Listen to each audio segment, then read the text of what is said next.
वक्रतुंड महाकाय सूर्यकोटि समप्रभ निर्विघ्नं कुरु मे देव सर्वकार्येषु सर्वदा। ओम गंगणपतये नमो नमः, श्री सिद्धिविनायक नमो नमः, अष्टविनायक नमो नमः, गणपति बाप्पा मोरया। आज गणेश चतुर्थी है, गणेश जी की पूजा कर रहे हैं हम। दूध से स्नान कराएंगे, गंगा जल से स्नान कराएंगे। ओम गंगणपते नमः, ओम गंगणपते नमः, ओम गंगणपते नमः। ओम गंगणपतये नमो नमः, श्री सिद्धिविनायक नमो नमः, अष्टविनायक नमो नमः। उसके बाद गणपति बाप्पा चंदन चावल से उनका तिलक करेंगे। और तुलसी पत्र भी चढ़ता है, उनको तुलसी दल भी चढ़ता है उनको गणेश चतुर्थी की। जैसे गणेश भगवान जी तुलसी दल नहीं चढ़ता, लेकिन आज रविवार है, आज नहीं मिल पाएगा क्योंकि आज के दिन तुलसी पत्र तोड़ा नहीं जाता है। ओम गणपति नमः।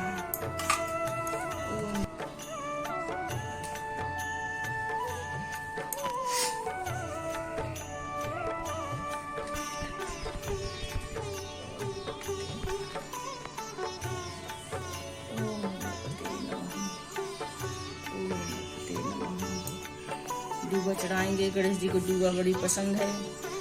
वैसे तो जब हम रोज पूजा करते हैं तो बुधवार के दिन गणेश जी को दूब चढ़ाना चाहिए, और आज तो उनका अष्टविनायक नमो दिन ही है। गणपति आज तो उनको खासकर दूबे चढ़ती है, दूब से ही अर्घ दिया जाता है।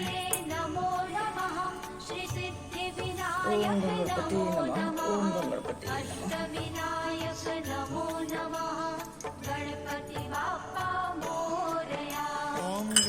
लड्डू गणेश जी को बड़े पसंद है, उसी से हम उनका भोग लगाते हैं। मोदक जिन्हें बोलते हैं। बोलो श्री गणेश भगवान की जय। आषाढ़ कृष्ण गणेश चतुर्थी व्रत कथा। राजा मेहजित की कथा। पार्वती जी ने गणेश जी से पूछा कि ये बात आषाढ़ कृष्ण चतुर्थी बहुत ही शुभदायिनी कही गई है, आप उसका विधान बतलाइए। इस मास की गणेश जी का क्या नाम है और उनकी पूजा किस प्रकार करनी चाहिए। गणेश जी ने उत्तर दिया कि हे माता, पूर्व काल में इसी प्रश्न को युधिष्ठिर ने पूछा था और उन्हें भगवान कृष्ण ने जो उत्तर दिया था मैं उसको बतला रहा हूँ, आप सुनिए। श्री कृष्ण ने कहा, हे राजन, गणेश जी की प्रति कारक विघ्न नाशक पुराण इतिहास में वर्णित कथा को कह रहा हूँ, आप सुनिए। हे कुंती पुत्र, आषाढ़ कृष्ण चतुर्थी के गणेश जी का नाम लंबोदर है। उनका पूजन पूर्ण वर्णित विधि से करें। हे महाराज, द्वापर युग में महेशमती नगरी का महिजित नामक राजा था। वह बड़ा ही पुण्यशील और प्रतापी राजा था। वह अपनी प्रजा का पालन पुत्रवत करता था, किंतु संतान विहीन होने के कारण उसे राजमहल का व्यवहार अच्छा नहीं लगता था।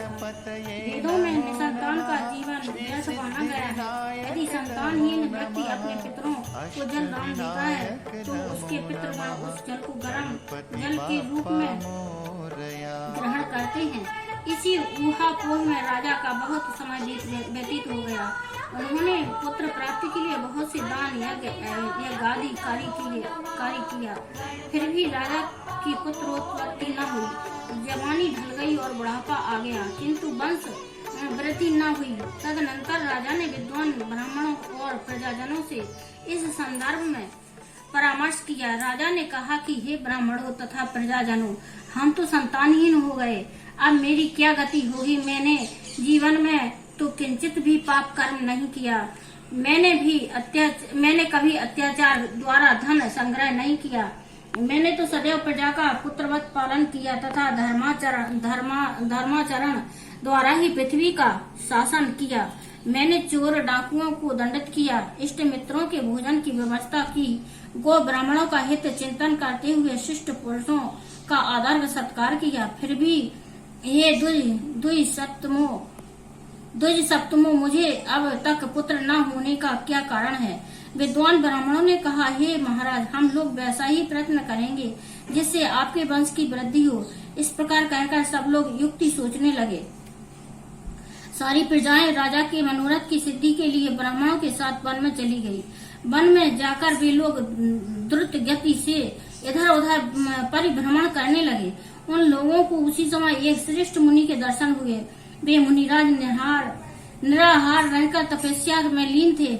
ब्रह्मा जी के समान वे आत्मजित, क्रोध जित तथा सनातन पुरुष थे। संपूर्ण वेद विशारद, दीर्घायु, अनंत एवं अनेक ब्रह्म ज्ञान संपन्न वे महात्मा थे। उनका निर्मल नाम लोमस ऋषि था।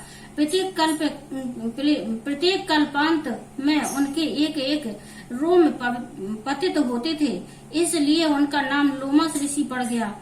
ऐसे त्रिकालदर्शी महर्षि लोमस के उन लोगों ने दर्शन किए। सब लोग उन तेजस्वी मुनि के पास गए। उचित अभ्यर्थना एवं प्रणामादि के अनंतर सभी लोग उनके समक्ष खड़े हो गए। मुनि के दर्शन से सभी लोग प्रसन्न होकर परस्पर कहने लगे कि हम लोगों को सौभाग्य से ही ऐसे मुनि के दर्शन हुए। इनके उपदेश से हम सभी का मंगल होगा। ऐसा निश्चय कर उन लोगों ने मुनिराज से कहा। जनता कहने लगी, हे महर्षि ब्रह्म ऋषि, हम लोगों के दुख का कारण सुनिए। अपने संदेह के निवारणार्थ हम लोग आपके शरणागत हुए हैं। हे भगवान, आप कोई उपाय बताइए। हे स्वामिन, आप जैसे महात्मा को पाकर हम लोग अन्य व्यक्ति से क्या कहें? आप ब्राह्मण एवं ऋषियों में श्रेष्ठ हैं। आपसे बढ़कर कोई दूसरा पुरुष नहीं दिख रहा है। महर्षि लोमस ने पूछा, सज्जनों, आप लोग यहाँ किस अभिप्राय से आए हैं? मुझसे आपका क्या प्रयोजन है? स्पष्ट रूप से कहिए, मैं आपके सभी संदेहों का निवारण करूंगा। हम आपके कल्याण की भावना रखते हैं। तपस्वियों की तपस्या केवल परोपकार के लिए ही होती है।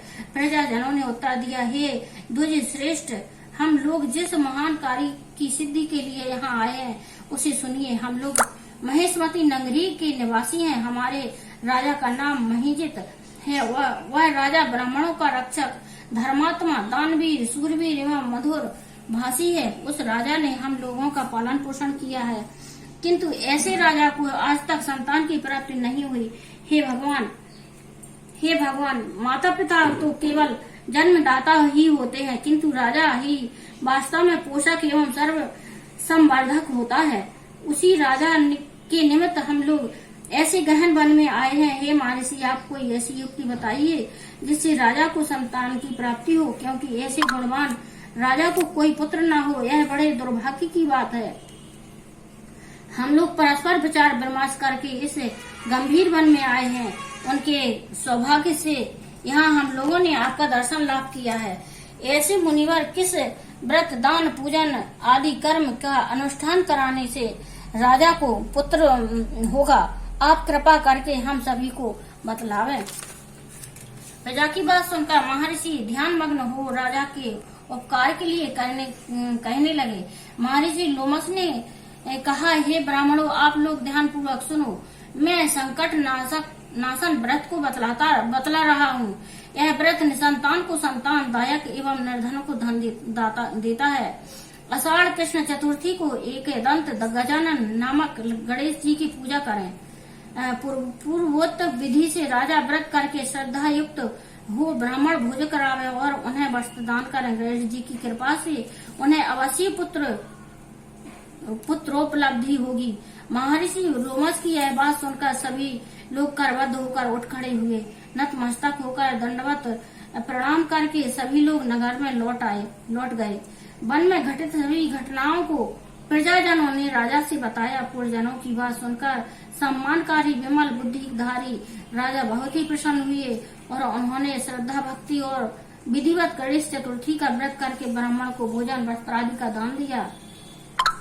रानी सुदक्षिणा के गर्भधान के संस्कार अनंतर श्री गणेश जी की कृपा से राजा को सुंदर और सुलक्षण पुत्र प्राप्त हुआ, पर राजा ने संपूर्ण नगरवासियों को संतुष्ट करके पुत्रोत्सव मनाया। राजा महिजित ने ब्राह्मणों को धन रत्न देकर तृप्त किया। श्री कृष्ण जी कहते हैं, हे राजन, इस व्रत का ऐसा ही प्रभाव है, जो व्यक्ति इस व्रत को श्रद्धान्वित होकर करेंगे, वे समस्त सांसारिक सुख के अधिकारी होंगे। श्री कृष्ण जी ने कहा, हे महाराज, आप भी इस व्रत को विधि पूर्वक कीजिए। श्री गणेश जी की कृपा से आपकी सभी मनोकामनाएं पूर्ण होंगी, आपके शत्रुओं का विनाश होगा और आप अचल राज्य के अधिकारी बनेंगे। हे भूप शिरोमणि युधिष्ठिर, जो पुरुष इस व्रत को करते हैं, वे चाहे एकांत से भी ऋषियों अथवा विद्वान, उन्हें निर्विघ्न रूप से पुत्र आदि की प्राप्ति होती है। जो मनुष्य गणेश जी के चरित्र को सुनते अथवा सुनाते हैं, उन्हें सब कार्यों में सिद्धि प्राप्त होती है। बोलो गणेश भगवान की जय, रिद्धि सिद्धि मैया की जय।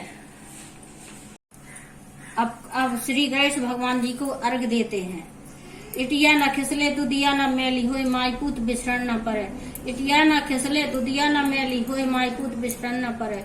इटिया न खिसले दुधिया न मैली हुई, माई पूत बिछड़न न पड़े। इटिया न खिसले दुधिया न मैली हुई, माई पूत बिछड़न न पड़े। इटिया न खिसले दुधिया न मैली हुई, माई पूत बिछड़न न पड़े। बोलो श्री कृष्ण भगवान की जय। गणेश जी की आरती करेंगे।